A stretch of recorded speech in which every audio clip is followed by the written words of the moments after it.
Freud says that the artist or the skillful must not prevent ideas from emerging from the unconscious into consciousness.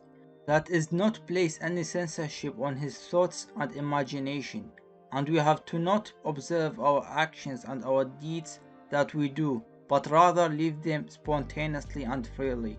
For example, there was a centipede, a worm, dancing a beautiful dance. So much so that all the forest animals came to watch her dance. And there was a turtle who was very jealous of her. But the turtle could not say that the centipede dancing was not beautiful, because it would become a mockery of the animals. So she thought of an infernal plan. So the turtle wrote a letter to the centipede in which the turtle says, "Unique centipede, I admire your wonderful dance, but I want to know how you do when you dance. Do you start by raising the left arm, number 12, or the right arm, number 6, or both quickly? With respect, the turtle."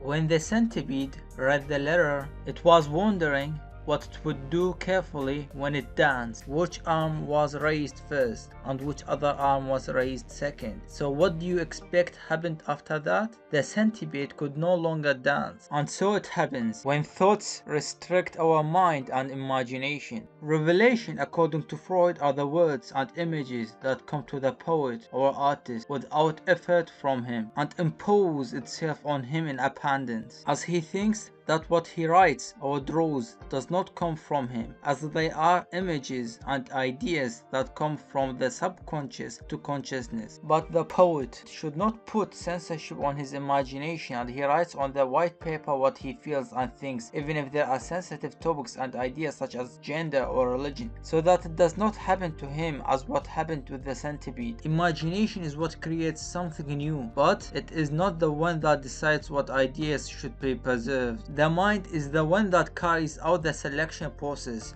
and choose what we need and benefit us from among these many new ideas and thoughts. Creativity, in Freud's opinion, is the result of an intelligent cooperation between imagination and mind, and imagination is the essence of collaboration between feeling and thinking. In every creative process, an element of coincidence. Freud was able with his theory of the unconscious to benefit the modern era a lot, as he revealed to the world the myths and superstitions used in the interpretation of many dreams and things. For example, a woman was in a coma, and during that she said something while she was sleeping in a foreign language that she didn't know. And when the commentators and the clergy interpreted this incident, they attributed it to metaphysics and fiction, where they said that this woman is talking with a dead soul from an ancient era. But Freud showed in her long treatment that she has a nurse in her youth who speaks this language, the language that remained stuck in the subconscious of her mind.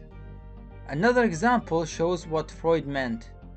There was a young man looking for the number of a close friend to him to call him, but exactly at the same moment this friend called him. What a strange coincidence. And they interpreted such cases as speaking to spirits, so again they referred such cases to supernatural. But Freud explained this incident that the young man and his distant friend heard a song on the radio at the same time, reminded them together of days past that they lived together, and these pictures remained in the subconscious, and when they heard the song on radio at the same time, they remembered each other together, and here the coincidence factor played out. As you can see, Freud destroyed the old superstitions and started the new era. Although Freud devoted his life to the mental health of others, he did not escape falling victim to some mental disorder. Freud tried many times to commit suicide due to the state of remorse and grief at the end of his life, and eventually he died of cancer.